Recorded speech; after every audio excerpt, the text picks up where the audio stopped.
وذكر فإن الذكرى تنفع المؤمنين. الحمد لله رب العالمين والصلاة والسلام على رسول الله وعلى آله وصحبه أجمعين. Assalamualaikum warahmatullahi wabarakatuh. We meet again in another episode of Night Kalam. Every one of us are trying to be the best, inshallah. You should try to be the best husband, and the other party will be the best wife. Now, in the relation between husband and wife, Allah gave a very general guideline. In Surah Tawbah, verse 71, Allah said, وَالْمُؤْمِنُونَ وَالْمُؤْمِنَاتِ بَعْضُهُمْ أَوْلِيَاءُ بَعْضٍ يَأْمُرُونَ بِالْمَعْرُوفِ وَيَنْهَوْنَ عَنِ الْمُنكَرِ. Male or female believers. We are all believers, that's why we end up to be husband and wife. Both of us are complementing each other, should help each other in doing what is right and forbid what is wrong. Now, it comes from both sides. When there is a problem in the relationship or you encounter any misunderstanding, Islam always reminds both parties to sit down and discuss about it. The spirit of shura, the spirit of discussion. Find the best way to solve your problem. Of course, if you look at most of the ayah in the Qur'an and the saying of the Prophet, Allah Rabbul Alamin also remind the woman that Ar-Rijal Qawamun ala Nisa, mean that the men have a higher responsibility towards the woman. Men have a higher responsibility towards the woman. They are leaders. Even Allah wants us to obey our husband, but obeying a person also there's a limit. When a husband obey Allah and obey the teaching of the Prophet, we as a wife should obey him. But if a husband, a man, is disobeying Allah and the Prophet, we as a wife also have the right not to obey him in doing something that disobeying Allah and the Prophet sallallahu alaihi wasallam. So the duty of a man is to make sure that he educate, he guide the wife. You know that the Prophet have said this many times to his companion. The Prophet never just always blaming the woman, but the Prophet even remind the man, khairukum khairukum li ahli wa ana khairu li ahli. The best among the men are the men who are the best to their wife. That means you must be very careful. Don't keep on pointing to the wife, you are so bad, you are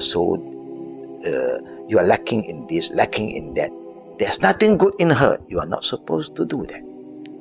You must always motivate them, guide them, educate them, so that they become a very good wife. But if you are not doing that, you are to be blamed. So if the wife is doing something that's wrong, you have to remind them, guide them.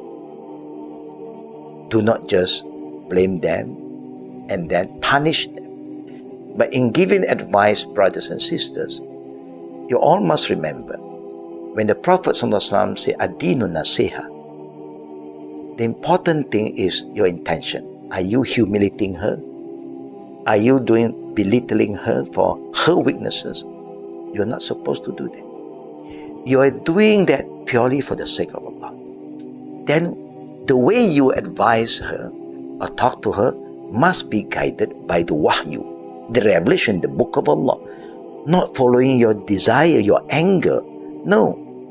You must advise her, approach her in the best manner, with respect, with love and mercy, not with anger. Any man who wants to ill-treat their wife, I just want you all to remember, how do you feel if somebody ill-treat your daughter? How do you feel if somebody ill-treat your mother? You feel bad. the same thing goes to our wife. Love them, care for them, protect them, guide them, help them. You must talk to the wife the way that the Prophet have taught us how to approach our wife. I give you one simple example. If you don't like something in your wife, there are a lot of things that you like. So you should highlight what you like first, not the negative one. Because nobody is perfect. The same thing happened to us. You think that our wife love everything that come from us. They also may dislike certain character of us, but they have tolerated a lot. They have been very patient. So the same goes to us. We must have patience. So the Prophet ﷺ said, Ad-dinu nasiha. The companion asked, Liman, lillah, wali kitabihi, wali rasulihi. You must be guided. So I believe that if you have the right spirit, you will know how to settle the problem in the best manner. Even there are people talking about the Qur'an said that you can abandon your wife, and you sleep separately, or you can even beat them sometimes.